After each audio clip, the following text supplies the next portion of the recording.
ទ្រាំលែងបានហើយបងប្អូនអរគ្នាទ្រាំលែងបានហើយពីអ្នកម៉ែកូនទ្រាំមិនសមលុយលែងបានហើយដោយសារតែកូនពៅងើយំណាចង់បោកកូនជ្រូកលែងចង់សមលុយហើយពីអ្នកម៉ែកូនបើសិនជាបោកតែមួយគឺថាមិនក្រាន់ទេលុយហ្នឹងអញ្ចឹងបោកទាំងពីរតែម្ដងទើបតែសមសោះឥឡូវយកគ្នាណាមកកំចាយយកលុយបាត់ទៅហើយបងប្អូនអរគ្នាអើយលុយកូនពៅនិងលុយនេះខ្ញុំនឹងដាក់ក្នុងកូនជ្រូកទាំងពីរហ្នឹងណាមួយម្នាក់ឥឡូវធ្វើការបោកចូលគ្នាហើយឥឡូវគឺកំពុងធ្វើការរាប់លុយឯណាបងប្អូនអរគ្នានឹងបានប្រហែលទេរាប់លុយហើយហ្នឹងគឺថារាប់ទៅរាប់មកបានច្រើនគួរសមដែរណា780,000ដែរពីអ្នកម៉ែកូននេះតើលុយកូនច្រើនជាងលុយម៉ែដោយសារតែកូនវាអត់សូវចេះចាយតែម៉ែវាចាយហើយលុយដែលបោកកូនជ្រូកបាននឹងបងប្អូនអរគ្នានេះគឺយកមកទិញកង់អគុយថាទៀងងៅច្រើនថ្ងៃច្រើនខែហើយឃើញមិត្តភ័ក្ដិក្នុងភូមិគេទិញ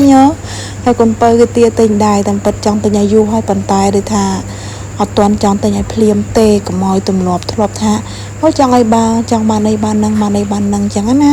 ចឹងឲ្យជីកកង់ធាក់សិនទៅឲ្យម៉ាម៉ាក់នេះអង្គុយចាំមើលគេរៀបគ្រឿងក្រៅកង់យូរពេកនឹងដាក់កាហ្វេមួយកែវសិនឥឡូវហ្នឹងកង់បានយកមកដល់ផ្ទះបងប្អូនអរគ្នាគឺថាដាក់គូឡានយកតែម្ដងដោយសារតែខ្ជិលជួលរមាក់គេដឹកមកហើយម្ចាស់កង់នេះអូយបងប្អូនអរគ្នាគាត់យកមកដល់ហើយគ្មានសាក់អគុយតាន់ទេតែជីរើទៅរើមកទវងហ្នឹងគេជក់ចិត្តគេណាអត់ចង់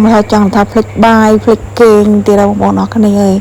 អត់ចង់នៅផ្ទះទេចង់តែជីដើរលេងហើយដោយសារតែមិត្តភ័ក្តិរបស់គេនឹងសុទ្ធតែមានកង់អគុយនឹងជីចឹងបានគេនឹងរំអុក